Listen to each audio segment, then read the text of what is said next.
म शब्द पाए तिमी अर्थ बनिदेऊ यो जिन्दगीको सहारा बनिदेऊ न कमजोर हुँदा सामर्थ्य बनिदेऊ न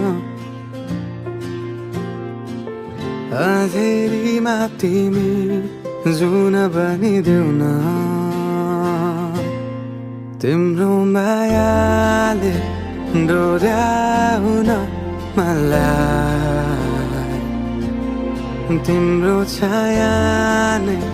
बनाउन मलाई लैजाऊ न तिमीसँगै जहाँ तिमी र म